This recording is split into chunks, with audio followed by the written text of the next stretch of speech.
నేను డ్యూటీ నుంచి ఇంటికి వచ్చిన తర్వాత నా రొటీన్ లైఫ్ ఇంట్లో ఎట్లా ఉంటుందో చూపిస్తాను. ఫస్ట్ అయితే ఫ్రెష్ అప్ అయిపోయి డ్రెస్ చేంజ్ చేసేసుకొని ఇంకా ఇల్లు ఎక్కడ సర్దేసుకొని ఇల్లు అయితే క్లీన్ చేసేసుకొని ఊడ్చేసుకుంటాను శుభ్రంగా. ఇల్లు ఊడ్చకుండా పని చేసుకుంటే నాకు ఎందుకో నచ్చదు. ముందైతే ఇల్లు ఊడ్చేసుకోవాలి.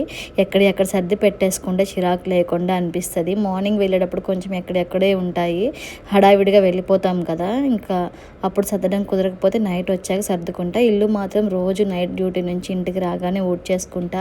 దాని తర్వాత టిఫిన్ ఏం ప్రిపేర్ చేయాలో చూసుకొని ఆ పిండి పక్కన పెట్టుకుంటా. రోజు మ్యాక్సిమం నైట్ టైం దోశలే వేస్తాను, ఇడ్లీ మార్నింగ్ వేసుకుంటాను. మార్నింగ్ అయితే ఎక్కువ వర్క్ ఉంటుంది కాబట్టి మార్నింగ్ ఇడ్లీ పెట్టేసి వేరే పని అంతా చూసుకుంటే డ్యూటీకి టైం అవ్వకుండా ఉంటుందని. నైట్ టైం ఎక్కువ టైం ఉంటుంది కాబట్టి మనం ఇంకా తినేసి పడుకోవడమే కాబట్టి నైట్ టైం దోశలు అనేది ప్రిఫర్ చేస్తాను. ఈరోజు ఎందుకో ఎగ్ దోశ తినాలి అనిపించింది, అందుకే నైట్ వచ్చేటప్పుడు ఎగ్స్ తీసుకొని వచ్చాను. నేను చట్నీకి కావాల్సిన మార్నింగే రెడీ చేసుకొని పెట్టేసుకొని వెళ్ళిపోతాను.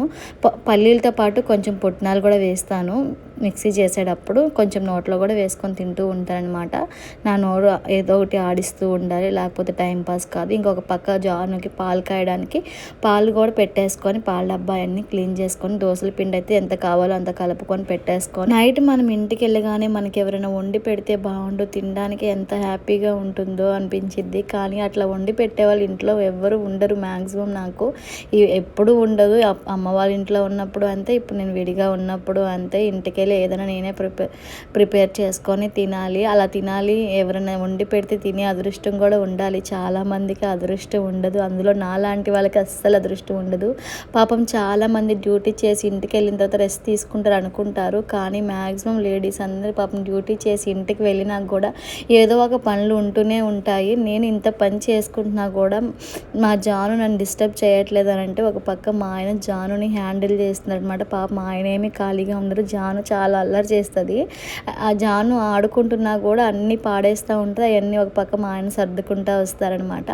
ఇంకా ఫస్ట్ అయితే ప్లెయిన్ దోశ వేసేసుకున్నా, దాని తర్వాత అయితే ఎగ్ దోశలు వేసుకుంటున్నా. నాకు డబుల్ ఎగ్ దోశ అంటే చాలా ఇష్టం. నేను ఉప్పు కారం అట్లాంటివి ఏమి వేయను. ఎగ్ దోశలో కారప్పొడి ఉంటుంది, పల్లి కారప్పొడి మా ఇంట్లో అత్తయ్య చేస్తారు, చాలా బాగా చేస్తారు. ఆ కారప్పొడి చల్లుకొని వేస్తాను ఎగ్ ఆమ్లెట్.